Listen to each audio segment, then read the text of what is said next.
بخاری شریف میں قبیلہ غامدیہ کی اس عورت کا تذکرہ موجود ہے جو خود آئی تھی، کوئی گرفتار کر کے نہیں لایا تھا، از خود آئی۔ احساس پیدا ہو گیا نا گناہ کا۔ یہاں بہت ساری غلطیاں کر کے بھی لوگ جب اپنی بات کرتے ہیں تو کہتے ہیں کبھی یاد تو نہیں کسی کے ساتھ زیادتی کی ہو، یاد تو نہیں کبھی کسی کا، بھئی آپ نے اتنے بڑے ولی ہونے کا دعویٰ کر دیے۔ انسان تو انسان رہتا ہے۔ بڑے بڑے لوگ کہہ گئے کہ یا اللہ اگر انجانے میں بھی بھول گئے ہیں تو ہم سے درگزر فرما، لیکن جب ہم تیار ہی نہیں ماننے کو۔ حضرت انس بن مالک کہتے ہیں وہ خاتون آئی، کوئی پکڑ کے نہیں لایا، کسی 14 دنوں کے ریمانڈ پہ نہیں اسے منوایا گیا، اسے وہ خود بخود آئی اور کریم محبوب علیہ السلام کے سامنے جب وہ کھڑی ہوئی تو اتنے درد سے میں نے کم لوگ روتے دیکھے ہیں جس درد سے وہ روئی۔ عرض کرنے لگی حضور میں غلطی کر بیٹھی ہوں، مجھ سے زنا ہو گیا، مجھے پاک کر گئے۔ تو محبوب کریم علیہ السلام نے فرمایا تو کیسے ثابت کرے گی تو نے گناہ کیے؟ یعنی مجرم کو ثابت کرنا پڑ رہا ہے کہ میں گناہ گار۔ یہ وہ کمال ہے کہ انسانوں کو احساس ہونے لگے کہ یہاں ہم غلط ہیں۔ جب اعتراف جرم ہوتا ہے، جب بیماری کی تشخیص ہوتی ہے تو پھر اس کا علاج بھی ہو جاتا ہے۔ حضرت انس بن مالک کہتے ہیں وہ عرض کرنے لگی حضور میرے پیٹ میں ناجائز بچہ ہے۔ حضور نے فرمایا جا جب بچہ پیدا ہو تو پھر آنا۔ وہ 8 ماہ کے بعد آئی تو اس کی گود میں پھول سا بچہ تھا۔ حضور نے فرمایا واپس جا، جب روٹی کھانے لگ جائے تو پھر آنا۔ وہ 2 سال 2.25 سال دودھ پلاتی رہی، پھر جب آئی تو بچے کے ہاتھ میں روٹی کا ٹکڑا تھا۔ کریم محبوب صلی اللہ تعالی علیہ وسلم سے آ کے جب اس نے بات کی تو وہ درد سے روئی، کہنے لگی یا رسول اللہ 3 سال ہونے کو ہیں، میں نے گناہ کیا ہے، میں ساری رات سو نہیں پاتی۔ حضور تڑپتی، اگر اس حال میں مر گئی تو اپنے رب کو کیا منہ دکھاؤں گا، مجھے پاک کر دے، میرے حال پہ رحم فرمائے۔ محبوب کریم صلی اللہ علیہ وسلم نے بچہ ایک صحابی کو دیا، فرمایا بچوں کی طرح پالنا، اور کہا اسے لے جاؤ، پتھر مار مار کے اسے سنسار کر دو۔ صحابہ کہتے ہیں اسے پتھر لگ رہے تھے اور حضور بےچانی کے ساتھ ٹہل رہے۔ آ کے خبر دی حضور وہ تو وصال کر گئی، انتقال ہو گیا۔ فرمایا یہاں تک تو بات اس کی تھی۔ حضرت انس بن مالک کہتے اب محبوب کریم نے صحابیات سے فرمایا اسے غسل دو، کفن پہناؤ، جنازہ تیار ہو جائے تو مجھے خبر کرنا۔ حضرت انس بن مالک کہتے ہیں غسل ہوا، کفن ہوا، جنازہ تیار ہوا تو حیران ہم تب ہوئے جب میرے محبوب نے فرمایا صفے بناؤ، میں خود جنازہ پڑھاؤں گا، میں خود جنازہ پڑھاؤں۔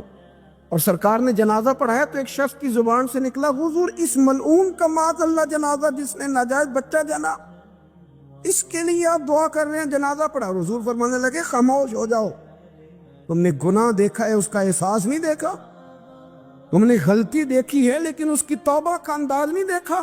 اور صاحب کنز العمال نے یہ لفظ نقل کیے ہیں کہ کریم محبوب فرمانے لگے اس نے تو ایسی شاندار توبہ کی ہے کہ اگر میں اپنی ساری امت میں بانٹ دوں تو اللہ سب کی مغفرت فرما دے گا۔ احساس جب پیدا ہو جاتا ہے نا اپنے دل کے اندر کہ یہاں میں غلط ہوں، ان العبد اذا اعترف ثم تاب تاب اللہ علیہ او کما قال نبی صلی اللہ علیہ وسلم، رواہ مشکات۔ حضور نے فرمایا جب کوئی بندہ کہتا ہے نا اللہ میں بھول گیا تھا، اور پھر وہ توبہ کرتا ہے تو رب اس کی توبہ کو فوراً ہی قبول فرما لیتا ہے۔ حضرت عبداللہ بن حذافہ جہاد کر رہے تھے، روم کے عیسائیوں نے گرفتار کر لیا، 1000 آدمی نے مل کے پکڑا، گرفتار نہیں ہوتے تھے صحابی، 1000 آدمی نے گھیرا ڈالا، گرفتار کر کے لے گئے۔ اور جب بادشاہ کے سامنے گئے تو وزیر کہنے لگا بادشاہ بندہ بڑے کام کا ہے، اگر ہمارے قابو آ گیا تو فائدہ دے گا، صحابی ہیں حضرت عبداللہ بن حذافہ، حضرت فاروق اعظم کا زمانہ ہے، اگر قابو آ گیا تو فائدہ دے گا۔ بادشاہ کہنے لگا کیوں، کیا خوبی ہے؟ کہنے لگے ہم 1000 آدمی تھے، یہ اکیلا قابو نہیں آ رہا تھا، 1000 آدمی تھے، اگر ہماری فوج میں شامل ہو گیا تو بہت بڑا جرنیل ملے گا۔ بادشاہ کہنے لگا کوئی مسئلہ نہیں، 2-3 چیزیں ہوتی ہیں بندے کو خریدنے کے لیے، خرید لیتے ہیں۔ بادشاہ کہنے لگا عبداللہ جتنی دولت تجھے چاہیے میں تجھے دے دیتا ہوں، میرے لشکر میں آ جا، معاذ اللہ اسلام چھوڑ دے۔ حضرت عبداللہ بن حذافہ کیا فرماتے ہیں بڑا تو بیوقوف ہے، میں نے دولت کمانی ہوتی تو مدینے میں بیٹھ کے تجارت کرتا، میں دولت کمانے نہیں نکلا، میں تو رسول اللہ کی رضا کمانے کے لیے نکلا ہوا ہوں۔